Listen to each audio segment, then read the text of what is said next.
We then go on to probably one of the worst, if not the worst, Elimination Chamber matchup ever.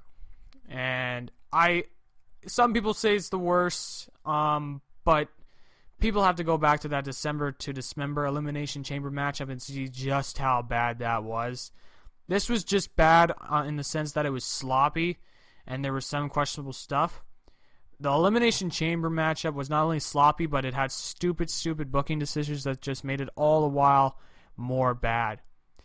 Now, this Elimination Chamber matchup was just insane, okay? So, they've been hyping up in this Elimination Chamber matchup how the Elimination Chamber had plexiglass and that it was freaking bulletproof, okay? No bullets can destroy it.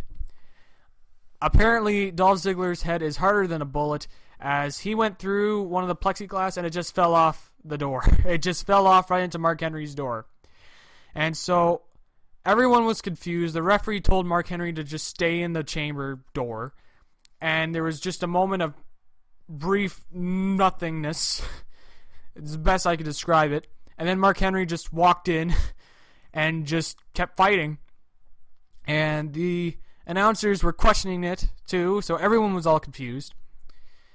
And there was a moment in the matchup where Barrett and Ziggler were fighting, I believe. It was Barrett and Ziggler, I think.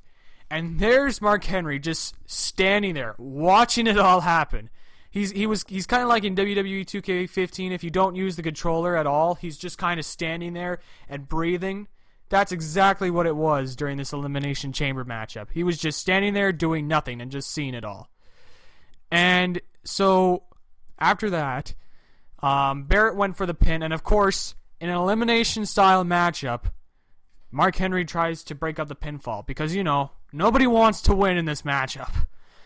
So that was bad. So then, last person out was supposed to be Sheamus. Sheamus blocked the door with his Celtic Cross, which I saw, and I thought this was a smart thing at first because it was a way to get Sheamus again over as a heel. And it was also smart because he would get to stay there and see everybody get eliminated before he pulls the thing out and walks in and just steals a pinfall victory, which would have been a very interesting way for him to win the Intercontinental title. But of course, the announcers were very much confused on what was going on, and they thought that Elimination Chamber door was legitimately broke. And so no one knew what was going on.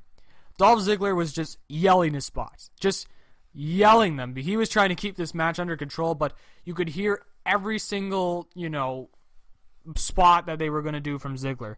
He was just trying to keep control, and even then, when the four men, I think it was Henry, Truth, Ryback, and Ziggler, they were all staring each other down. You could see Ziggler pointing out who should get who during that stare down. And the announcers were trying to play it off, but it was clear that he was trying to get this whole thing under control. And so Sheamus is trying to get out, and finally he pulls the Celtic Cross, and he looks very sneaky. But of course the announcers are still confused. They're like, did he block that door with the Celtic Cross? This was a terrible matchup. And so, of course, Barrett got eliminated by Truth because, screw Wade Barrett. And so finally, things are starting to get a little bit under control in the end. And we actually had a good segment at the end with Ryback versus Sheamus, which I thought was a good back and forth between the two. That was probably the best part of the match. And in the end, Ryback won by defeating Sheamus and is the new Intercontinental Champion. Me being a big Ryback fan, this was awesome. I loved it. I just wished they could have made, obviously, this match better, but they could have added more emphasis on the fact that this could be Ryback's first championship that he wins, and so they should have played that up as like everyone in here has won a title except Ryback. Even Truth, I think, has won the IC title at one point, but I'm not too sure. I'll fact check that. But they should have played that up. They did try to play it up at the beginning, but soon everybody forgot it, and they didn't enforce it. So, again, I'm very happy with the result of Ryback winning. I think this is his shot to become a good champion. And he's certainly over. Like, a lot of fans may not like Ryback, and I can see why, but you can't deny the fact that he is over with the crowd. Like, people do the Feed Me More chants. He's consistently getting over. His in-ring work, I find, is getting much better, especially as a brawler. So hopefully this is the chance that Ryback gets to become a legitimate upper mid-card guy. And then afterwards, Daniel Bryan came out and presented the new title, or rather the new champ, his title. And yeah, just definitely a very bad Elimination Chamber match. Just awful.